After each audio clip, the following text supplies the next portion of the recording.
The bridal shop's bell chimed as I pushed open the door, the sound as bitter as the taste in my mouth. Through the forest of white, tall, and silk dresses, I spotted my sister Victoria twirling in front of a three-way mirror, our mother dabbing tears from her eyes. "Oh, Victoria," Mom gushed, "you look absolutely perfect. The wedding dress probably cost more than most people's monthly salary." Of course it did. She paid for it with my money. "Rebecca." Victoria's face lit up with fake enthusiasm when she saw me in the mirror. "I was wondering when you show up. What do you think? Worth every penny, right?" My name is Rebecca Anderson, and 2 weeks ago, I discovered my sister had drained my savings account of $78,000 to fund her dream wedding. The money I'd spent years saving for my own future, gone in a series of unauthorized transfers while I was on a business trip. "How could you, Victoria?" I kept my voice low, conscious of the other customers browsing nearby. "That was my entire savings." She turned to face me, all innocence and confusion. "Oh, come on, Rebecca, don't be so dramatic. I'll pay you back eventually." She smoothed down the intricate beadwork on her bodice. "Besides, you know how important this wedding is to me, to all of us. Important enough to steal from your own sister." "Steal is such an ugly word," Victoria sighed, examining her reflection again. "I prefer to think of it as borrowing. You'd have said no if I'd asked, and Matthew and I need this wedding to be perfect. You know how his family is." "Ah yes, Matthew Harrison, Victoria's fiancé and heir to the Harrison fortune. Old money, old names, old expectations. The kind of family that would look down their noses at our decidedly middle-class background if the wedding wasn't appropriately lavish." "Mom," I turned to our mother, who was suddenly very interested in a rack of veils. "Are you seriously okay with this?" "Well," she hesitated, not meeting my eyes. "Victoria did say she'll pay you back, and this wedding is such a wonderful opportunity for her, for all of us, really. The Harrison family has so many connections." I couldn't believe what I was hearing, but then again, maybe I could. Victoria had always been the favorite, the pretty one, the social butterfly who could charm her way out of any situation. I was the responsible one, the steady one, the one who worked hard and saved carefully while Victoria flitted from one expensive whim to another. "You're going to the police, aren't you?" Victoria's voice had lost its sweetness, turning sharp. "That's why you're here, to threaten me?" I met her gaze in the mirror. "How did you even get access to my account?"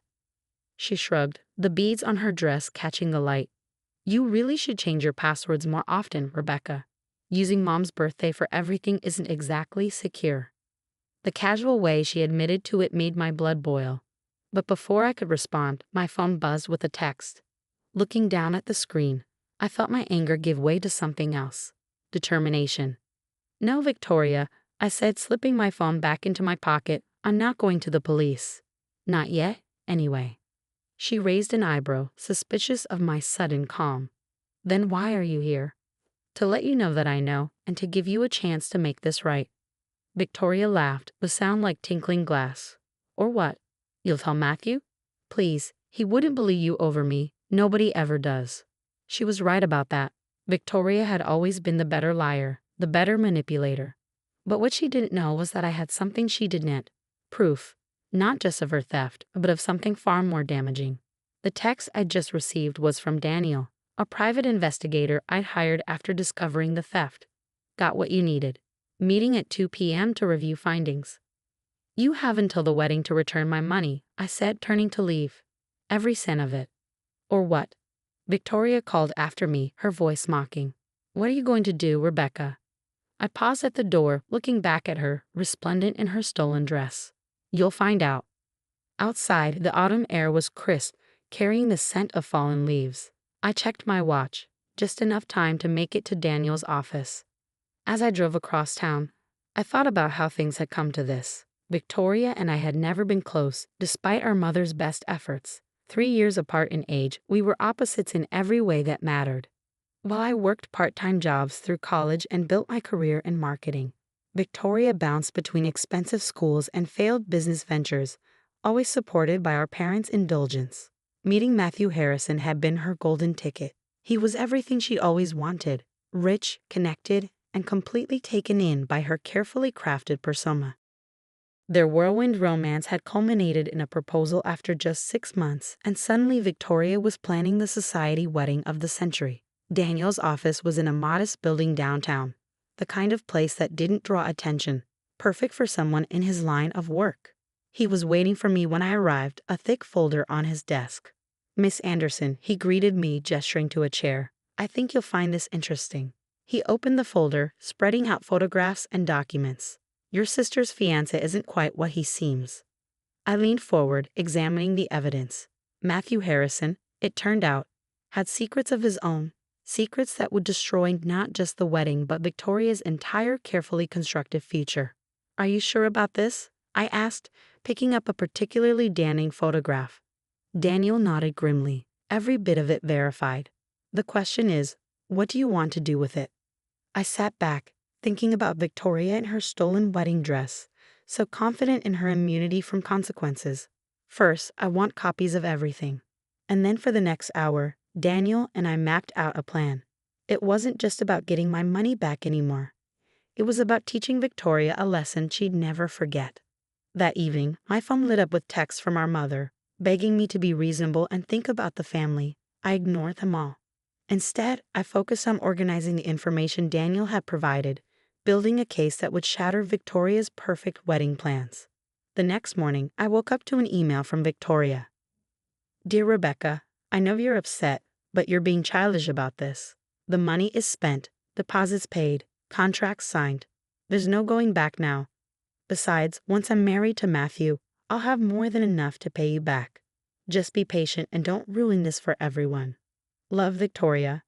Her arrogance was breathtaking. She really believed she could steal my life savings and face no consequences. That's what a lifetime of indulgence had taught her, that rules didn't apply to her, that she could take whatever she wanted. I opened my laptop and began composing a response. "Dear Victoria, you're right, the money is spent. But before you get too comfortable with that thought, you might want to ask Matthew about his monthly trips to Vegas and about Sophie. Love, Rebecca." I didn't send it. Not yet. But soon, very soon, Victoria would learn that her perfect life wasn't as secure as she thought. Over the next few days, I watched as wedding preparations continued at a frenzied pace. Victoria had spared no expense, my expense, in creating her dream event. The venue was a historic mansion outside the city. The guest list included local celebrities and politicians, and every detail was meticulously planned to impress Matthew's family. I received an invitation in the mail, cream-colored paper with gold embossing. The irony wasn't lost on me, being invited to a wedding paid for with my stolen money. "Are you going to RSVP?" Mom asked when she called to check on me. "Victoria really wants you there." "Oh, I'll be there," I assured her. I wouldn't miss it for the world. The week before the wedding, I met with Daniel again. He had more information, bank records, text messages, surveillance photos. Matthew Harrison wasn't just cheating on Victoria. He was involved in something much darker. "Are you sure you want to go through with this?" Daniel asked as I reviewed the new evidence. "Once you start, there's no going back." I thought about Victoria's smug face in the bridal shop, about years of watching her take and take while I worked and saved, about her complete lack of remorse over stealing my future. "Unsure," I said firmly. "She needs to learn that actions have consequences." The morning of Victoria's wedding dawned bright and clear, perfect weather for a perfect day.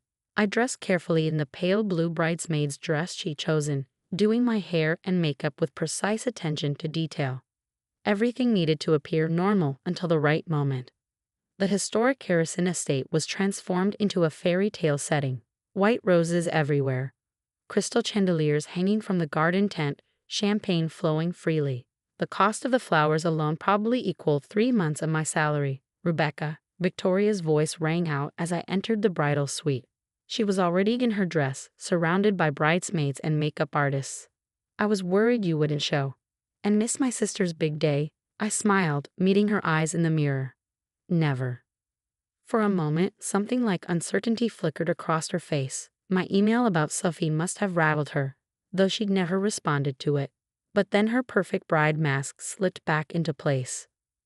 "Well, good," she said, turning back to her reflection. "Everything needs to be perfect today. Matthew's entire family is here, and they're already." "Already what?" She sighed, adjusting her veil. Let's just say they have certain expectations. This wedding needs to go exactly as planned. I thought about the manila envelope in my car, about the text messages I'd scheduled to send at precise intervals throughout the day. Don't worry, Victoria. Everything will go exactly as it should. The ceremony was scheduled for 4 p.m. at 2:30. While Victoria was having final photos taken with our parents, I sent the first text to Matthew. Just 3 words. I know about Sufi. I watched from across the garden as he read it, his face paling slightly before he quickly composed himself. He glanced around, trying to spot the sender, but I was already walking away. At 3:15 during the pre-ceremony cocktail hour, I had Daniel deliver an envelope to Matthew's room. Inside were photos, not all of them, just enough to let him know we had proof. Problems? I asked innocently, finding Victoria alone for a moment in the bridal suite. She was pacing, her perfect dress swishing across the floor. Matthew's acting strange, she said, biting her perfectly painted lip. He keeps checking his phone and disappearing. You haven't said anything to him, have you? I adjusted a flower in my bouquet. About what? About the money you stole from me or about Sophie? She froze. Rebecca, please don't do this. Not today. I promise I'll pay you back. Like you promised to pay back Mom and Dad for your failed boutique? Or Thomas for the startup money you borrowed last year? I stepped closer. You're not the only one who can uncover secrets, Victoria. Her face hardened. You wouldn't dare ruin this. The Harrison family would destroy you. Maybe. But they'd destroy Matthew first, and you by association. Before she could respond, our mother burst in. Victoria, honey, it's almost time. I left them there, making my way to the ceremony site. Guests were being seated, the string quartet was playing, and Matthew stood at the altar, looking increasingly uncomfortable. At 3:55, 5 minutes before the ceremony was due to start, I sent him the final text, a video this time, short but devastating. His face went from pale to ashen as he watched it. Ladies and gentlemen, the wedding planner's voice rang out. Please take your seats. The ceremony is about to begin. The music swelled, the guests stood, and the doors opened for Victoria's grand entrance. She looked radiant, our father beaming beside her as they started down the aisle. They made it halfway before Matthew stepped down from the altar. I can't, he said, his voice carrying in a sudden silence. I can't do this. Victoria stopped, her smile frozen. Matthew, what are you? I know you know, he said, looking directly at her, about Sophie, about everything. Who told you? He demanded. Was it Thompson? The confusion on Victoria's face was genuine. Matthew, what are you talking about? Who's Sophie? And then, as if on cue, a woman stood up from among the guests. I am. The next few minutes were chaos. Sophie, it turned out, wasn't just Matthew's mistress, she was his wife. Their marriage in Vegas 3 months ago had been very real, very legal, and very much a problem for the Harrison family. Victoria's perfect day imploded spectacularly. There were shouts, tears, accusations.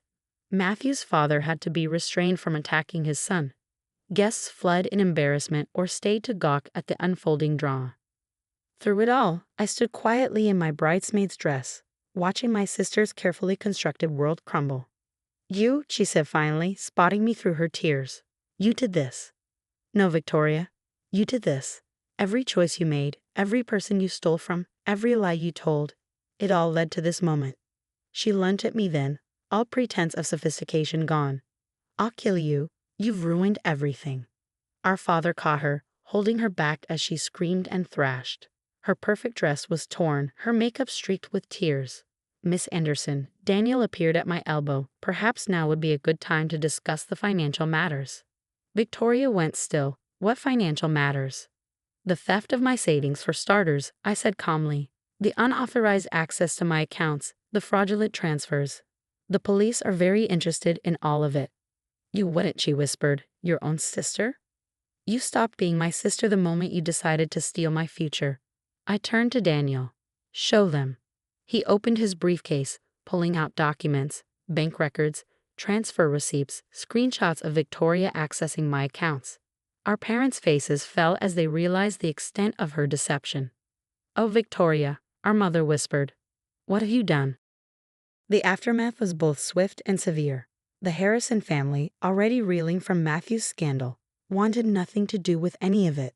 They whisked him away to deal with the Sophie situation privately. Victoria faced criminal charges for theft and fraud. Our parents, finally forced to see her for who she really was, refused to bail her out this time. The wedding vendors, unpaid and angry, began legal proceedings of their own. Was it worth it?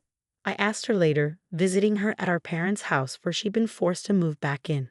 Was one perfect day worth losing everything? She didn't answer, just stared out the window, her perfect world shattered beyond repair. My money was eventually returned, not all at once but through a court-ordered repayment plan that would take Victoria years to fulfill.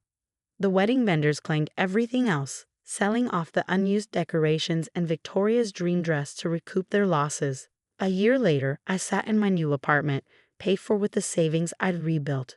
A wedding invitation lay on my coffee table, not Victoria's this time, but mine own.